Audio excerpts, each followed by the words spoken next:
नमस्कार दोस्तों, गुरु मंत्रा civil class में आप लोग का स्वागत है। इसके पीछे पहले वाले क्लास में हम लोग कोशिका विभाजन के बारे में पढ़ रहे थे। कोशिका विभाजन से संबंधित बहुत सी बातें बता दी गई थी। कोशिका का विभाजन किस प्रकार से होता है, कोशिका विभाजन की खोज किनके द्वारा की गई है, कोशिका विभाजन कितने चरणों में संपन्न होती है, सेल साइकिल क्या होता है, सब के बारे में डिटेल से बता दिए हैं। कोशिका के प्रकार पर बता रहे थे। कोशिका के प्रकार 3 प्रकार के होती है, ए माइटोसिस, माइटोसिस तथा मियोसिस। उसमें ए माइटोसिस यानी असूत्री विभाजन के बारे में हम लोग पढ़ चुके हैं इससे पहले के क्लास में। अब हम लोग इससे आगे पढ़ेंगे, यानी अब हम लोग माइटोसिस से शुरू करेंगे। माइटोसिस यानी समसूत्री विभाजन को जानेंगे। उसके बाद अर्धसूत्री विभाजन क्या होता है उसके बारे में जानेंगे। तो चलिए शुरू करते हैं। समसूत्री विभाजन, माइटोसिस।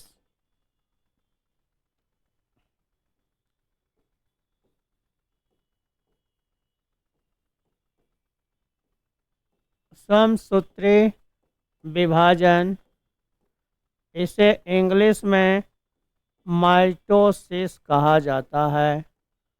Mitosis division. इसकी खोज वाल्डर फ्लेमिंग के द्वारा किए गए थे। इसकी खोज वाल्डर फ्लेमिंग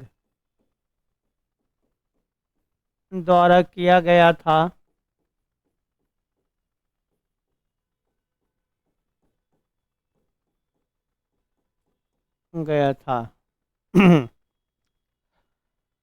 समसूत्री विभाजन कायिक कोशिकाओं में होती है। कायिक कोशिका का अर्थ होता है बॉडी सेल, यानी शरीर की कोशिकाओं में जो विभाजन होती है उसे कायिक कोशिका कहते हैं। तो हमारे शरीर के अंदर कोशिकाओं में पूरा शरीर हम लोग का जो है, हम पूरा शरीर कोशिकाओं से बना हुआ है। अरबों खरबों कोशिका मिलकर पूरा शरीर का निर्माण करती है। और ये कोशिका जो है हमेशा विभाजित होती रहती है, और एक कोशिका विभाजित होकर 2 कोशिका का निर्माण करती है, फिर 2 कोशिका से 4 कोशिका, इस तरह से विभाजित होती रहती है। और इसी विभाजन के कारण बच्चा, छोटा बच्चा जो है बड़ा होता है। और जब एक निश्चित अवस्था आ जाती है तो उसके बाद समसूत्री विभाजन रुक जाता है। तो जंतुओं में एक निश्चित अवस्था के बाद समसूत्री विभाजन रुक जाता है। यदि हम लोग को घाव हो जाता है तो घाव भरने के लिए भी समसूत्री विभाजन ही होता है। तो समसूत्री विभाजन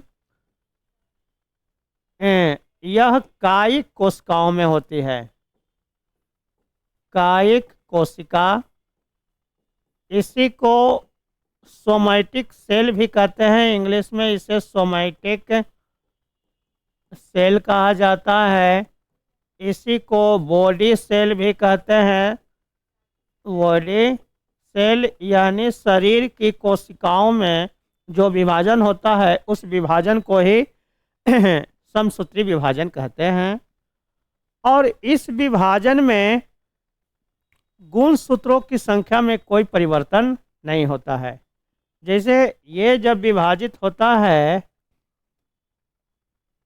तो इसमें दोनों कोशिका बनेंगे। दोनों कोशिकाओं में गुणसूत्रों की संख्या समान रहेगी, और समान रहने के कारण ही कोशिकाओं में कोई आनुवांशिक विभिन्नता नहीं आता है। जैसा कि हम लोग जानते हैं कि हम लोग के सभी कोशिकाओं में गुणसूत्रों की संख्या 46 होता है। तो मान लीजिए कि ये कोशिका है और इसमें जब समसूत्री विभाजन होगा, समसूत्री यानी माइटोसिस डिवीजन होगा, तो ये एक कोशिका से 2 कोशिका बनेंगे। और हर कोशिकाओं में गुणसूत्रों की संख्या 46 होती है। मनुष्य के सभी कोशिकाओं में गुणसूत्रों की संख्या यानी क्रोमोसोम की संख्या 46 होती है। और जब ये माइटोसिस डिवीजन होगा तो एक कोशिका से 2 कोशिका बनेंगे, और दोनों कोशिकाओं में 46 गुणसूत्र होंगे। और 46 गुणसूत्र के होने के कारण है इसमें किसी प्रकार के आनुवांशिक विभिन्नता नहीं होती है। आनुवांशिक विभिन्नता नहीं होती है। तो ये बहुत महत्वपूर्ण है। यानी माइटोसिस डिवीजन में क्रोमोसोम की संख्या दोनों कोशिकाओं में समान रहेगी और इसके कारण इसमें किसी प्रकार का जेनेटिक वेरिएशन यानी आनुवांशिक विभिन्नता नहीं होती है।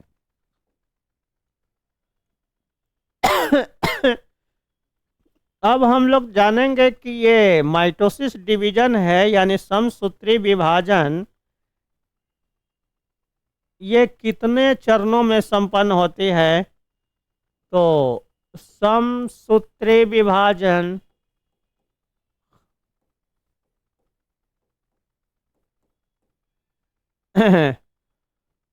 माइटोसिस डिवीजन ये 2 चरणों में संपन्न होती है। पहले चरण को हम लोग कैरियोकाइनेसिस कहते हैं, कैरियोकाइनेसिस, तथा दूसरे चरण को साइटोकाइनेसिस कहा जाता है। साइटोकाइनेसिस, कैरियोकाइनेसिस का अर्थ होता है केंद्रक का विभाजन होना और साइटोकाइनेसिस का अर्थ होता है साइटोप्लाज्म का विभाजन होना यानी कोशिका द्रव्य का विभाजन होना। तो कोशिका विभाजन में सबसे पहले केंद्रक का विभाजन होता है और ये इस केंद्रक का विभाजन 4 अवस्थाओं में कंप्लीट होती है, जिसे जिसे प्रोफेज, प्रोफेज, मेटाफेज, एनाफेज तथा टेलोफेज कहा जाता है। और जब ये चारों चरण कंप्लीट हो जाता है तो एक न्यूक्लियस जो है 2 न्यूक्लियस में बदल जाता है, यानी एक केंद्रक से 2 केंद्रक बन जाता है। और इसके बाद साइटोकाइनेसिस की क्रिया संपन्न होती है, यानी कोशिका द्रव्य का विभाजन हो जाता है। कोशिका द्रव्य साइटोप्लाज्म का विभाजन होता है। तो इस प्रकार से समसूत्री विभाजन की क्रिया संपन्न होती है।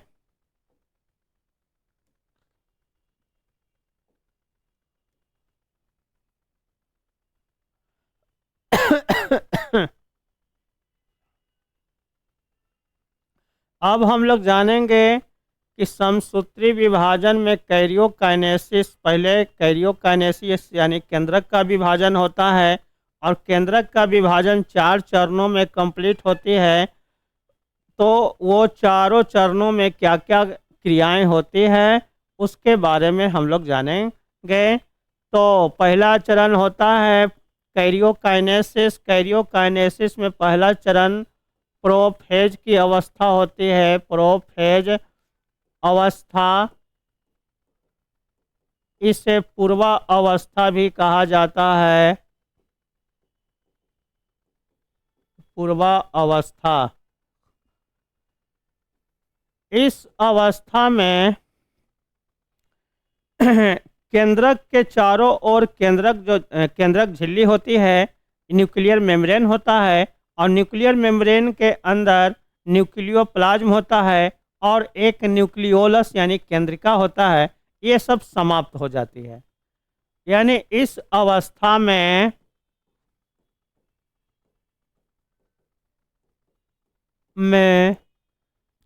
केंद्रक झिल्ली, न्यूक्लियर मेम्ब्रेन तथा केंद्रक द्रव्य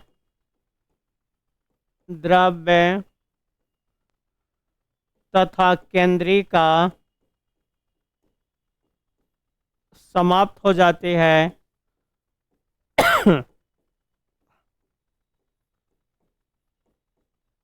जाते हैं। यानी ये सेल हो गया, सेल के बीच में एक केंद्रक होता है, केंद्रक के चारों ओर ये मेम्ब्रेन है, इसी मेम्ब्रेन को केंद्रक झिल्ली कहते हैं। और केंद्रक झिल्ली के अंदर द्रव होता है जिसे केंद्रक द्रव कहा जाता है। और इसके अंदर एक गोलाकार संरचना होती है, इस गोलाकार संरचना को केंद्रिका कहते हैं। तो प्रोफेज की अवस्था में ये केंद्रक झिल्ली समाप्त हो जाता है, इसके अंदर जो केंद्रक द्रव्य है वो भी समाप्त हो जाता है, और ये केंद्रिका भी समाप्त हो जाती है। और इसी केंद्रक के अंदर एक जाल नुमा संरचना होता है, इस जाल नुमा संरचना को क्रोमैटिन जालिका कहते हैं। क्रोमैटिन जालिका। डीएनए में हम लोग पढ़े थे कि डीएनए जब जाल नुमा संरचना बना लेती है तो उसी को क्रोमैटिन नेटवर्क यानी क्रोमैटिन जालिका कहा जाता है। तो प्रोफेज की अवस्था में केंद्रक झिल्ली, केंद्रक द्रव, केंद्रिका समाप्त हो जाता है और सिर्फ क्रोमैटिन जालिका बच जाती है।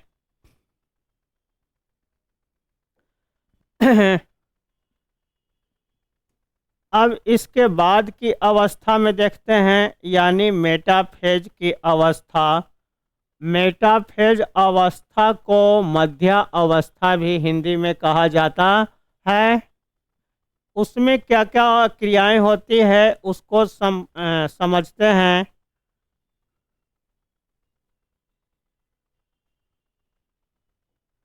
मेटाफेज, इस अवस्था को मध्य अवस्था भी कहते हैं। मेटाफेज यानी मध्य अवस्था चारों चरणों में ये सबसे बड़ी अवस्था मानी जाती है, यानी इस चरण में सबसे ज़्यादा समय लगते हैं। और इस अवस्था में क्या क्या होता है उसको जानते हैं। तो इस अवस्था में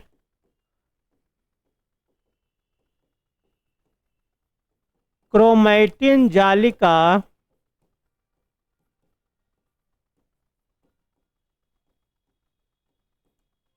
गुणसूत्रों में बदल जाती है। गुणसूत्र में बदल जाते हैं, यानी मेटाफेज की अवस्था में क्रोमैटिन नेटवर्क क्रोमोसोम में बदल जाता है। और यह अवस्था सबसे लंबी अवस्था होती है। और इस अवस्था में क्या होता है कि सभी जो गुणसूत्र हैं, सभी गुणसूत्र केंद्रक तो एक न्यूक्लियर मेम्ब्रेन समाप्त हो जाता है, और ये मेटाफेज की अवस्था में सभी गुणसूत्र कोशिका द्रव के बीचों बीच चली आती है। और प्रोफेज की अवस्था में एक क्रिया और होती है कि सेंट्रोसोम यानी तारक काय भी अपनी संख्या को दोगुना कर लेता है और वह स्पेंडल फाइबर का निर्माण करता है, वो प्रोफेज की अवस्था में। और वही स्पेंडल फाइबर मेटाफेज की अवस्था में सेंट्रोसोम इसे बांध लेता है, इस क्रोमोसोम को बांधने का कार्य करता है। ये मेटाफेज की अवस्था में होती है। तो यह अवस्था बहुत ही महत्वपूर्ण है और इससे कई बार प्रश्न पूछ चुके हैं गया है, कई बार प्रश्न पूछ दिया गया है कि क्रोमैटिन जालिका किस अवस्था में क्रोमोसोम में बदलते हैं। तो मेटाफेज को याद रखेंगे। और इसी अवस्था में क्रोमोसोम कोशिका के बीचों बीच चली आती है और इसी अवस्था में क्रोमोसोम की गिनती भी की जाती है कि कितना क्रोमोसोम होता है। तो इन बातों को ध्यान रखेंगे। अब इसके बाद हम लोग दूसरे अवस्था में चलते हैं।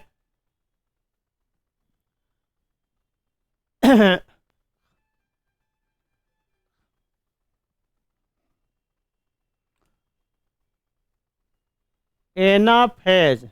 अब हम लोग देखते हैं एनाफेज यानी जिसे पश्चात अवस्था कहते हैं। एनाफेज, पश्चात बीजावस्था। इस अवस्था में क्या होती है, तो पहले ये इस अवस्था में जो मेटाफेज की अवस्था में जो क्रोमोसोम बीचों बीच हैं उसे स्पेंडिल फाइबर के द्वारा सेंट्रोसोम के स्पेंडिल फाइबर के द्वारा बांध दिया गया था। तो इस अवस्था में सेंट्रोसोम आधे क्रोमोसोम को दो ध्रुवों पर खींच लेती है, यानी आधा क्रोमोसोम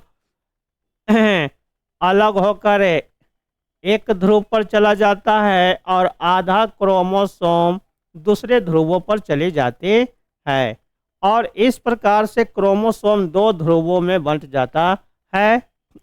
तो एनाफेज की अवस्था में क्रोमोसोम आधा क्रोमोसोम एक ध्रुव पर और आधा क्रोमोसोम एक ध्रुव पर चला जाता है।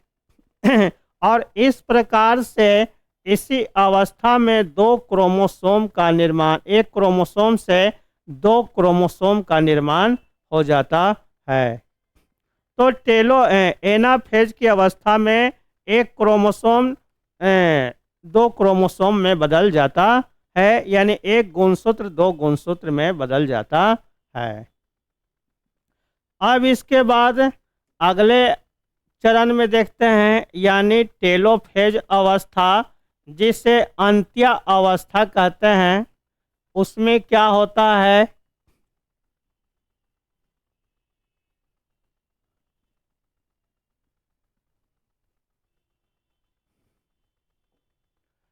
टेलोफेज,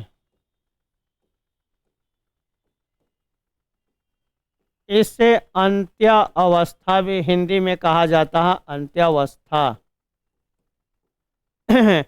इसमें क्या होता है, तो इससे पहले हम लोग देख लिए कि दो क्रोमोसोम, एक क्रोमोसोम से दो क्रोमोसोम बन जाता है।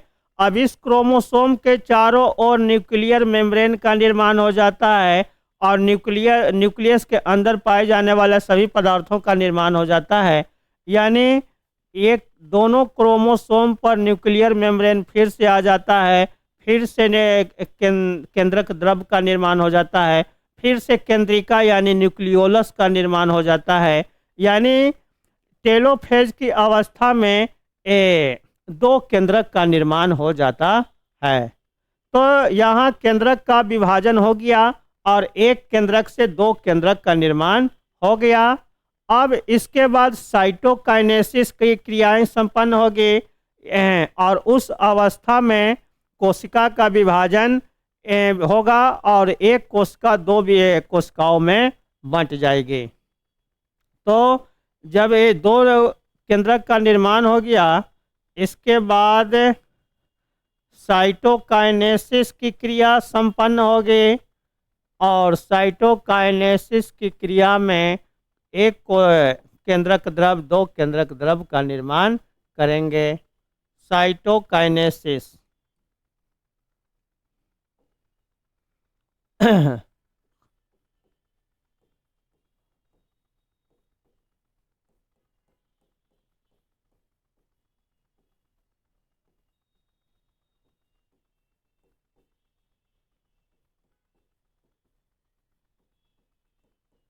काइनेसिस, इसमें हम लोग टेलोफेज की अवस्था में देखें कि एक केंद्रक दो केंद्रक में बदल जाता है और इसमें सभी पदार्थों का निर्माण हो जाता है।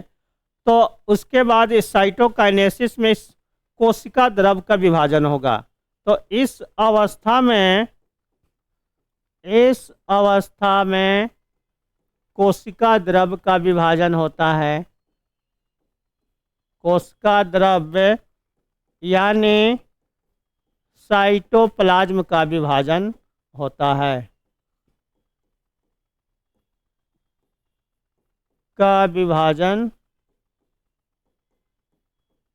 होता है।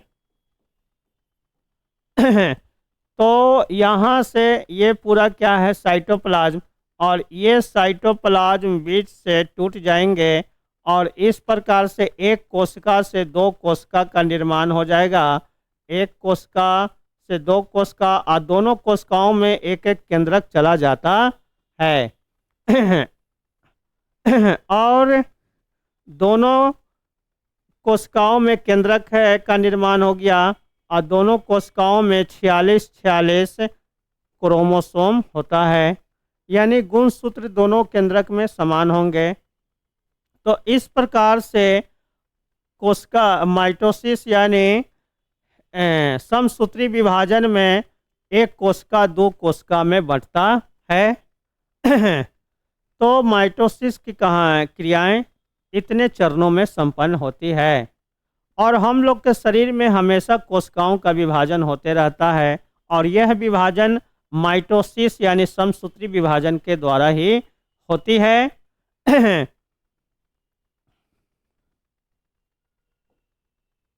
अब इसके बाद हम लोग अर्धसूत्री विभाजन को समझते हैं। माइटोसिस विभाजन के बारे में और कुछ पॉइंट को याद रखेंगे कि इस माइटोसिस विभाजन के कारण है किसी भी जीव में वृद्धि और विकास होता है। इसी माइटोसिस यानी समसूत्री विभाजन के द्वारा घाव को भरा जाता है, यानी घाव कभी कभी हो जाता है तो घाव भी भरने का काम इसी क्रिया यानी माइटोसिस यानी समसूत्री विभाजन के द्वारा ही होती है।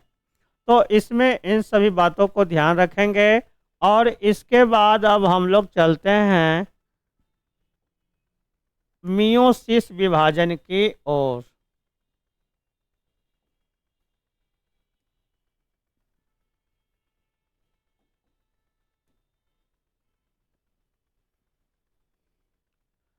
अब हम लोग अर्धसूत्री विभाजन के बारे में जानेंगे।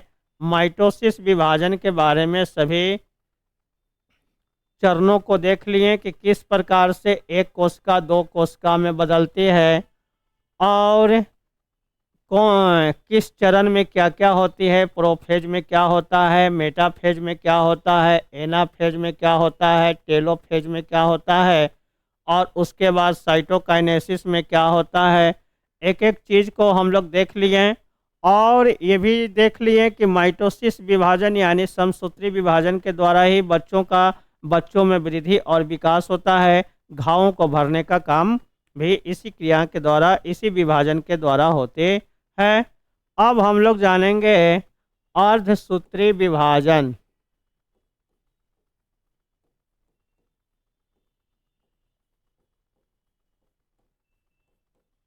इसे इंग्लिश में मियोसिस कहा जाता है, मियोसिस डिवीजन।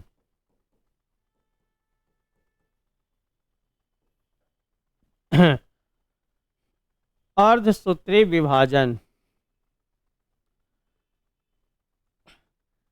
यह विभाजन लिंग कोशिकाओं में सिर्फ होती है, यह पूरा शरीर में नहीं होती है बल्कि यह केवल सेक्स सेलों में होती है। और इस विभाजन के यानी मियोसिस की खोज फॉर्मर तथा मूरे नामक वैज्ञानिकों के द्वारा किया गया था। तो इसमें दो चीज़ को ध्यान रखेंगे कि यह विभाजन लिंग कोशिकाओं में होती है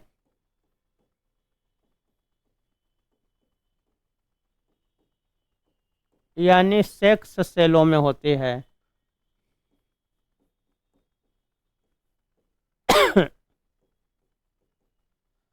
तथा इस विभाजन यानी मियोसिस की खोज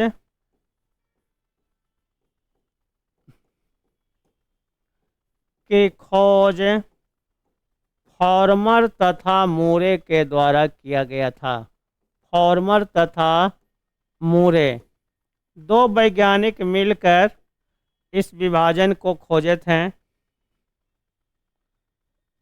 द्वारा किया गया था।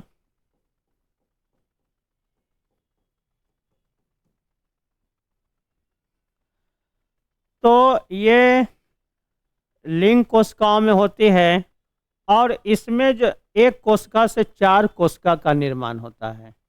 यानी इस विभाजन में, अर्धसूत्री विभाजन में, एक कोशिका विभाजित होती है तो उससे 4 कोशिकाओं का निर्माण होता है और यह 2 अवस्थाओं में संपन्न होती है। और इसमें क्रोमोसोम की संख्या यानी गुणसूत्रों की संख्या आधी हो जाती है। हम लोग समसूत्री विभाजन में देखें कि एक कोशिका से जब 2 कोशिकाओं का निर्माण होता है तो दोनों कोशिकाओं में गुणसूत्रों की संख्या समान होती है। और लेकिन अर्धसूत्री विभाजन में जो कोशिका एक कोशिका से 4 कोशिका बनेंगे तो सभी कोशिकाओं में गुणसूत्रों की संख्या आधी हो जाती है। यानी 46 क्रोमोसोम हम मनुष्य के शरीर में होता है तो वो 23 क्रोमोसोम में बदल जाएंगे। 23 क्रोमोसोम में इस सभी कोशिकाओं दोनों कोशिकाओं में चले जाएंगे 23 क्रोमोसोम।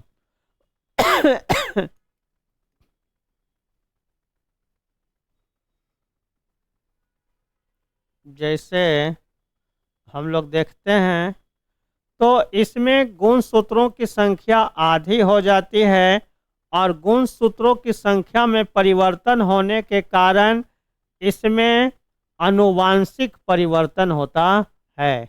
तो इस विभाजन के द्वारा ही आनुवांशिक विभिन्नता उत्पन्न होती है। तो मान लीजिए कि एक कोशिका है, यह पहले विभाजित होगी तो इससे 2 कोशिका बनेंगे और फिर ये कोशिका भी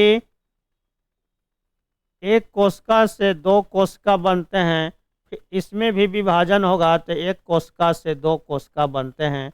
यानी अर्धसूत्री विभाजन में एक कोशिका से 4 कोशिकाओं का निर्माण होता है और इसमें क्रोमोसोम की संख्या आधी हो जाती है।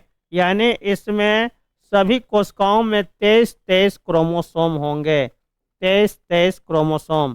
ऐसे हम लोग के शरीर में 46 क्रोमोसोम होता है, लेकिन सेक्स सेल में जब विभाजन होगा तो विभाजन के बाद जो नया सेल बनेगा उसमें क्रोमोसोम की संख्या 23 होगी और इसी क्रोमोसोम में परिवर्तन के कारण, गुणसूत्रों की संख्या में विभिन्नता के कारण इसमें जेनेटिक वेरिएशन यानी आनुवांशिक परिवर्तन होता है।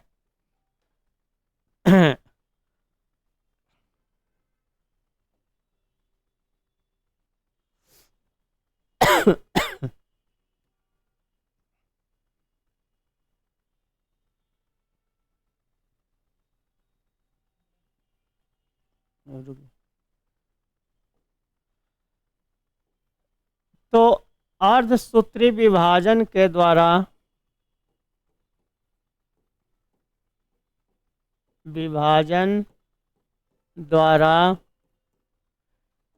एक कोशिका से 4 कोशिका बनती है,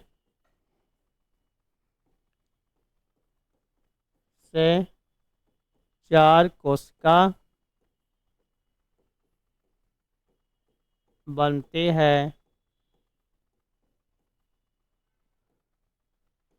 इसमें गुणसूत्रों की संख्या आधी हो जाती है।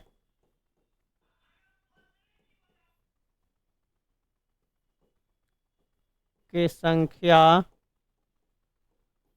आधी हो जाती है।